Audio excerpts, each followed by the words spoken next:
George Orwell, animal farm. খুব interesting একটা বই নিয়ে আজকে আলোচনা করব। এই বইটা লেখা হয় 1943 সালে এবং বইটা পাবলিশড হয় 1945 সালে। এইটা হচ্ছে এমন একটা বই যে বইটা একটা অভ্যুত্থান ব্যর্থ হয়। একটা অভ্যুত্থান বলা কি ঠিক হবে?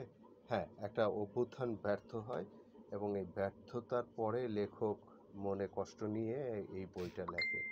এই বইটাতে যেই জিনিসগুলো আছে সেটা হচ্ছে সে একটা শূকরের ফার্মকে মন্ত্রিসভার সাথে যুক্ত করে মন্ত্রিসভা সাথে শূকরের ফার্মের তুলনা করে সে একটা বই লেখে। এটা ব্যঙ্গাত্মক এবং খুব সুন্দর একটা আধুনিক রাষ্ট্র ব্যবস্থাকে কটাক্ষ করে খুব সুন্দর একটা বই আমি বলতে পারি। আর এই বইটার পরপরই উনি আরেকটা বই লেখেন 1984। হ্যাঁ, এই তখনকার সময়ে এই বইটা খুব সারা জায়গায় খুব বেশি সারা জায়গায় নাই, খুব বেশি সারা জায়গায় নাই, কিন্তু যখন আমরা দেখলাম যে 84 সাল 85 সাল এবং আজকে পর্যন্ত এই বইটা মনে হচ্ছে একদম জীবিত এবং আমাদের সময়কার রাজনীতির সাথে দারুণভাবে মিলে যাচ্ছে। তখন মানুষ এই বইটার প্রতি ঝুঁকে পড়ে। বলা যেতে পারে এটা সময়কে অতিক্রম করে খুব আধুনিক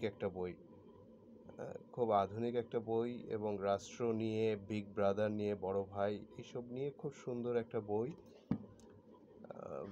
এই বইয়ের একটা জিনিস আমার কাছে বেশ ভালো লেগেছে, তখনকার দিনে আমার কাছে না, সবার কাছে এটা হয়েছে যে এই যে লেখাটা দেখেন, war is peace, freedom is slavery, আর ইগনোরেন্স ইজ স্ট্রেংথ। এইটা একটা উক্তি ওনার, তখনকার দিনের এই উক্তিটা খুব হয় এবং উনি তখনই বলেছিলেন এই যে ডন উইথ বিগ ব্রাদার, একাধিকবার এই শব্দটা উনি ব্যবহার করেছেন।